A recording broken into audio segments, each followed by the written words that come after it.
እንደጠፋ ሲነግራቸው ነበር ክፍሉ እየተጠናቀቀው።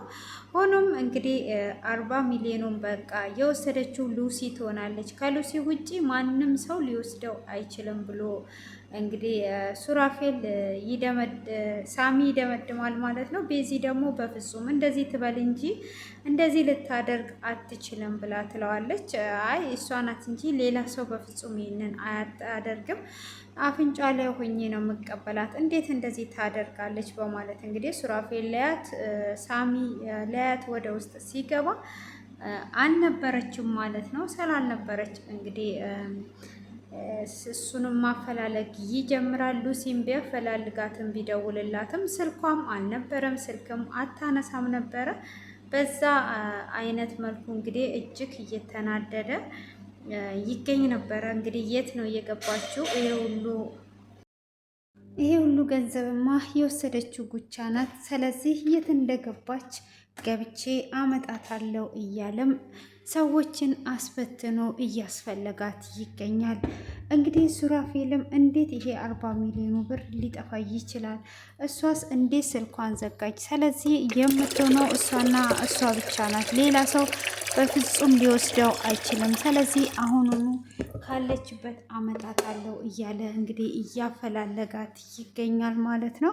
ሆኖም እንግዲህ ሽብሩ በዚሁ መካከል ለሳራ ከዚህ ቤት መውጣት አለብን፣ አሁን እኔ ብዙ ገንዘብ አግኝቻለሁ፣ በዛ ቤት ተከራይተን የራሳችንን ህይወት መኖር አለብን፣ ስራም እጀምራለሁ፣ የቤት እቃም አሟላለሁ ይላታል። እንዴ ብሩን ኬት አምጥተ ነው እንደዚህ ኬት ብታመጣ ነው ይሄ ሁሉ ብር ቤት ተከራይተ የምንኖርበት ንገረኝ ብላ ትለዋለች። እንዳትጠይቂኝ ብዬሽ ነበረ፣ ምንም ነገር አትጠይቂኝ፣ እኔ አሁን አልነግርሽም፣ ይሄ ሚስጥር ነው። ስለዚህ የራሳችንን ህይወት እንኖራለን ካሁን በኋላ ብሎ ይላታል። እሷም ኬት ነው ይሄንን ነገር ካልነገርከኝ በፍጹም ትለዋለች። እኔ በአፍንጫዬ ሊወጣ ነው፣ ይሄ ሚስጥር የሚለው ነገር አይመቸኝም ንገረኝ ብላ ስትለው በስተመጨረሻም አያቴ ልኮልኝ ነው፣ አቴ በሉሲ በኩል ስላልተስማማን በዛ ካሳ ልኳልኝ ነው፣ አባቴ አበዳሪ ነው ብሎ ይላታል።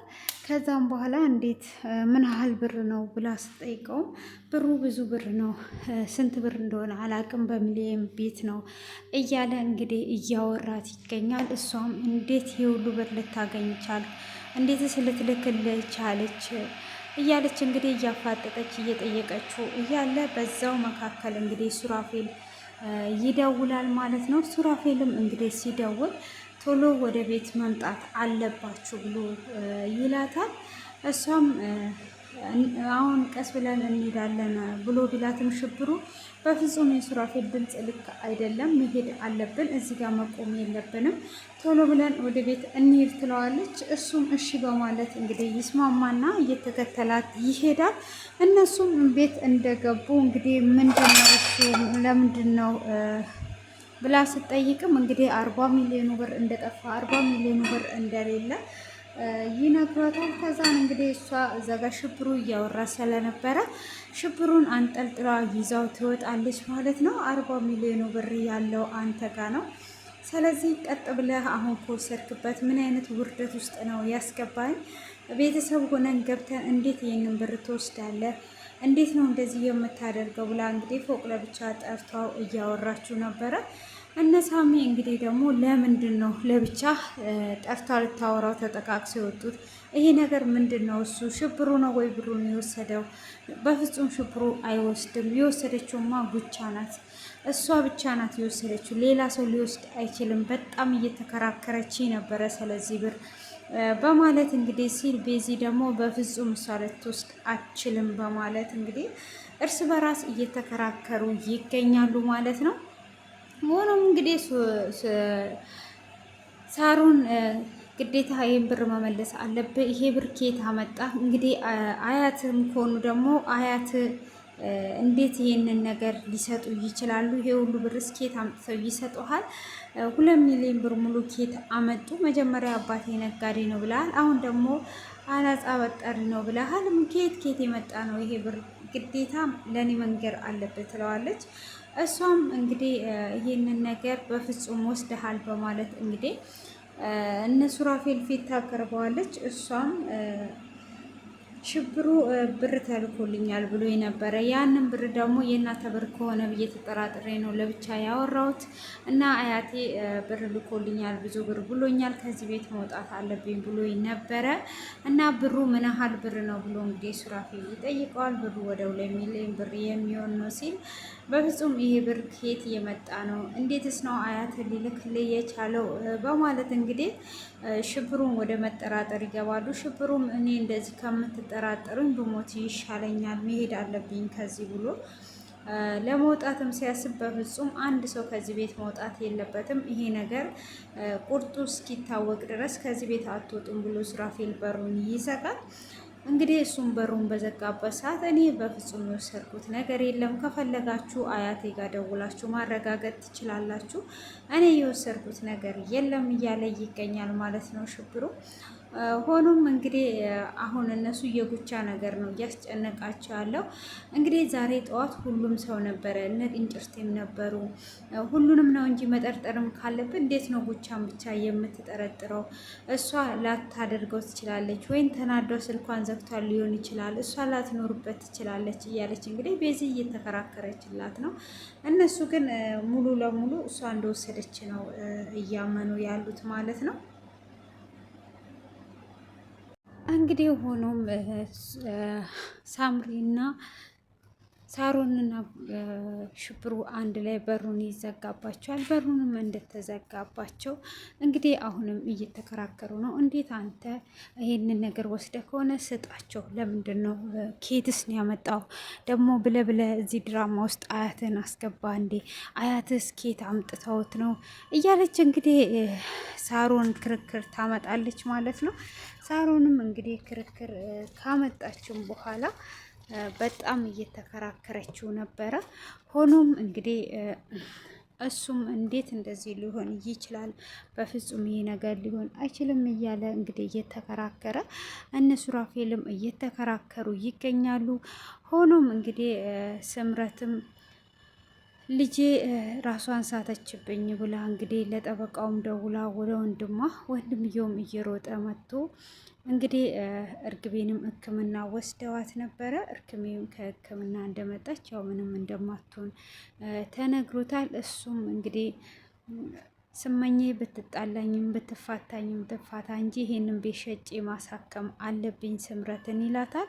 እሷም በፍጹም ይሄ ነገር አይሆንም፣ ቢሆንም እኮ ከስመኝ ጋር እኩል ነው የምትካፈሉት፣ ቢሸጥ እንኳን ሊያሳክማት አይችልም ትለዋለች። እሱም እንግዲህ ቆርጦ ተነስቶ ቤቱን እሸጣለሁ እያለ እንግዲህ እርግቤን ወደ ሕክምና ቀጠሮ ይዟት ይሄዳል። እርግቤንም ወደ ሕክምና ቀጠሮ ይዟት ሲሄድ እንግዲህ የስምረት ባል ብሩን በዘረፈበት ሰዓት ብዙ ሰዎች ሆኖ ነው እና የዘረፉት። ሶስቱ በሌላ በኩል ሲሄዱ ሟቹ እና ደግሞ ጓደኛው አብረው ነበሩ። እሱ የገባውስ መኪና ውስጥ ካርጋውን ሁሉ ይዞ ተደብቆ እያያቸው ያለው ልጅ እንግዲህ ስምረት ጋር መጥቶ ያለውን ነገር ይነግራታል ማለት ነው።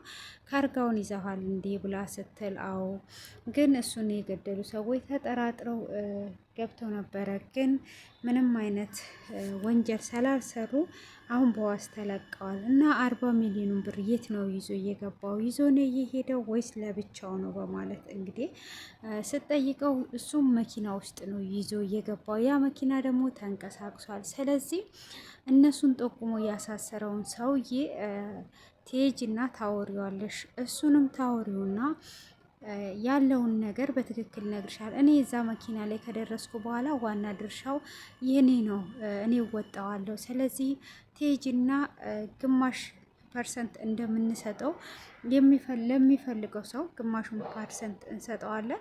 በዚህ አንቺ ሄደሽ እንትን ትይዋለሽ። ይሄ ሁሉም መጀመሪያ ያደረገው ወንድምሽ ነው፣ በወንድምሽ የተነሳ ነው ብሎ ሲላት፣ ወንድሜን አትፍረድበት፣ ይሄ ቃል ኪዳን የገባው ለህዝቡ ነው፣ የራሱ ስራ ስለሆነ ነው። ስለዚህ እሱም በቃ ተወው፣ ችግር የለውም እና እኔ ሄጄ አናግረዋለሁ እያለች ነው እንግዲህ። እሱን ዶክተርን ካናገሩት በኋላ ግማሽ ፐርሰንቱን ሊሰጡት ነው ማለት ነው። እንግዲህ እነ ሱራፌል እዚህ ጋር ብሩ ጠፍቶባቸዋል።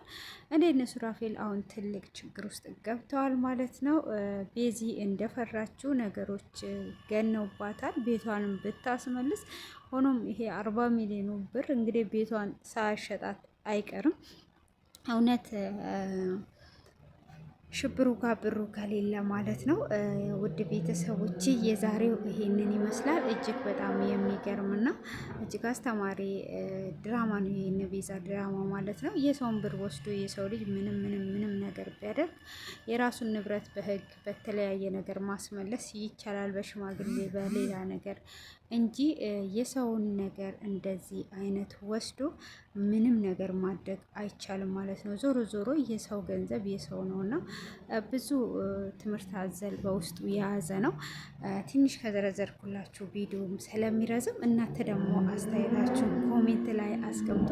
በቀጣይ እውነት ስምረት ሄዷ ዶክተርን አናግረው ለዶክተር ፐርሰንቱ ሰጥተው አሁንም ያልሆነ ጣጣ ውስጥ ነው የምትገባው። እንግዲህ ዶክተርም ራሱን ወዳጅ ነው፣ ራሱን ለማስመለጥ ብቻ ወንድሙን አሳልፎ ይሰጣል። እንግዲህ ወንድሙን አሳልፎ መስጠት ብቻ ሳይሆን አሁንም ስምረት ወንጀል ነው እየሰራች ያለችው እና ይህንን ነገር እንደውም ለዘገየ ነግረው ሁሉንም ነገር በሕግ መሰረት ብትሄድ ከወንጀሉ ይቃለልላት ነበረ። ባለቤቷ ያጠፋውን ባለቤቷ እንግዲህ በቁማር ቤቱ ሊሸጥ የደረሰውን ሁሉ ይቀልላት ነበረ። ሆኖም ግን በዚህ አይነት መሰረት ልትሄድ እንግዲህ ተስማምታለች።